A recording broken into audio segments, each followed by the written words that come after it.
பாத்திருக்கீங்களா? கதிர் பிறக்கிறதையா பாத்திருக்கீங்களா? அந்த கூறுபடின்னு ஒரு ஆள் நிற்பார். அங்க போ, இங்க வராத, தள்ளி நின்று விரட்டுவார். அப்படியே சில ஆட்கள் என்ன பண்ணுவாங்க, ஒன்னு ரெண்டு கதிரை லைசா கதிரை சிந்த விடுவாங்க. அரிக்கும் கதிருக்கும் உங்களுக்கு வித்தியாசம் தெரியுங்களா? அரினா இவ்வளவு வரும், அப்படி கூட்டி அரிக்கிறது. கதிர்னா ஒன்னு ரெண்டு, அரினா ஒரு அரியிலேயே கால்படி ஒரு படி நெல்லு கிட்ட வரும். பாருங்க அருமையான தேவனுடைய ஜனங்களே, கதிர்களை சிந்த விட சொல்லவில்லை. சிந்த வீடு அரிகளையே சிந்த வீடு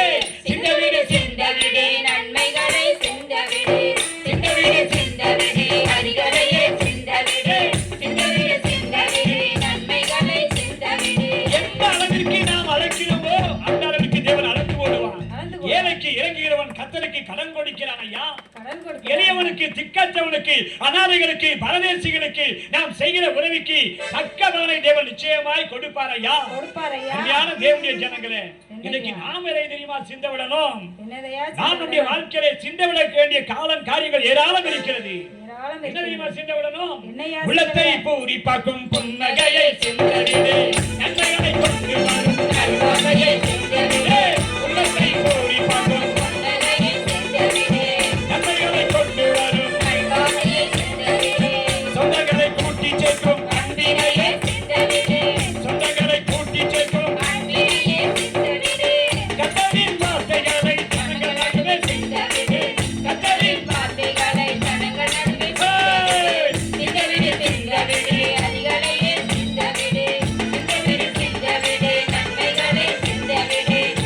சிந்தவிடு அரிகளையே சிந்தவிடு, நன்மைகளை சிந்தவிடு. நம்ம வீட்டுக்கு ஒரு ஆள் வந்துச்சுன்னா ஓடி போய், அம்மா வாங்க உள்ள வாங்க, உட்காருங்க, வாங்க உட்காருங்க, நல்லா இருக்கீங்களா, சும்மா இருக்கீங்களா, வாங்க தண்ணி குடிங்க, காபி குடிக்கலாம், வாங்க உட்காருங்க சொல்லணும். வந்த உடனே என்ன வந்தியா, ஏன் வந்தியா, என்ன பிரச்சனை என்று சொல்லி ஒருத்தரை வீட்டுக்குள்ள வரதுக்கு முன்னாலேயே விரட்டி விட்டா நம்ம வாழ்க்கை எப்படி இருக்கும்? புத்தியுள்ள ஸ்திரீ தன் வீட்டை கட்டுகிறாள், புத்தி இல்லாதவள் தன் சொந்த கைகளாலேயே இடித்து போடுகிறாள். உலகத்துல ஒன்னும் கொண்டு வந்தது இல்லை, ஒன்னும் கொண்டு போக போகிறது இல்லை. அனித்தியமான உலகை பொருளை கொண்டு நித்தியத்திலே அநேகம் சிநேகிதர்களை சம்பாதியுங்கள் என்று சொல்லி ஆண்டவர் சொல்லி இருக்கிறார். உள்ளத்தை பூரிப்பாக்கும் புன்னகையை சிந்தவிடு, நன்மைகளை கொண்டு வரும் நல்வாழ்வையை சிந்தவிடு. உள்ளத்தை பூரிப்பாக்கும் புன்னகையை சிந்தவிடு, நன்மைகளை கொண்டு வரும் நல்வாழ்வையை சிந்தவிடு. சொந்தங்களை கூட்டி சேர்க்கும் அன்பினையே சிந்தவிடு, சொந்தங்களை கூட்டி சேர்க்கும் அன்பினையே சிந்தவிடு. கர்த்தரின் வார்த்தைகளை ஜனங்கள் நடுவே சிந்தவிடு, கர்த்தரின் வார்த்தைகளை ஜனங்கள் நடுவே சிந்தவிடு. அரிகளையே சிந்தவிடு, நன்மைகளை சிந்தவிடு.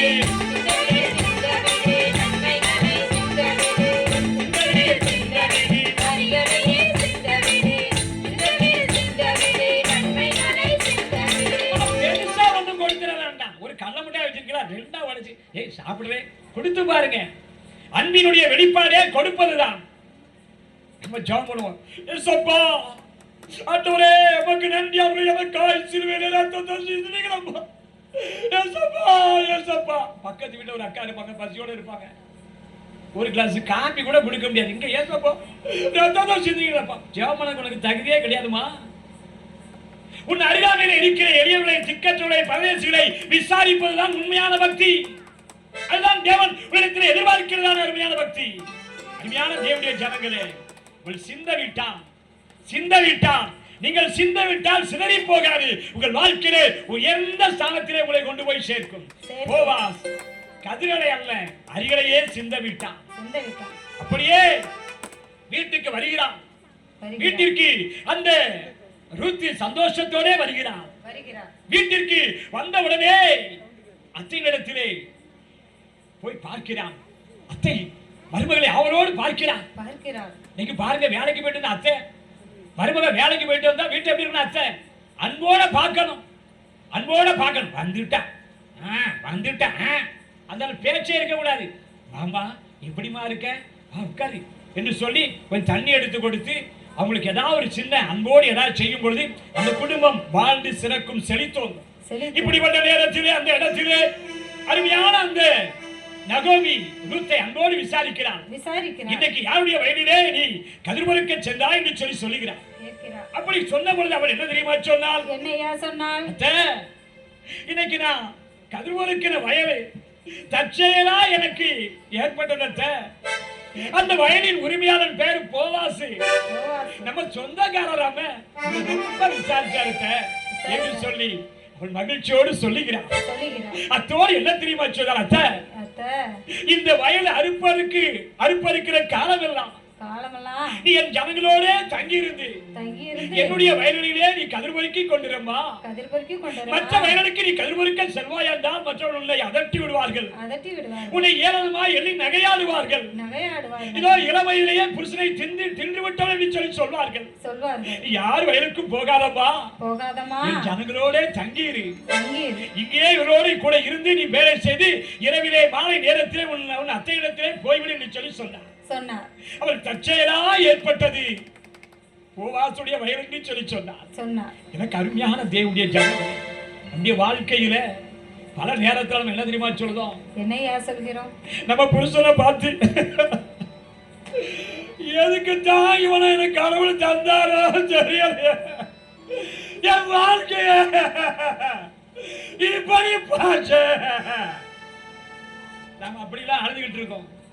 அது தற்செயல் அல்ல. நானும் கூட அப்படித்தான் பாதிக்கப்பட்ட நலச்சங்கத்துல தலைவரா இருக்கிறேன். யார் பார்த்தாலும் பிரச்சனை இல்லை.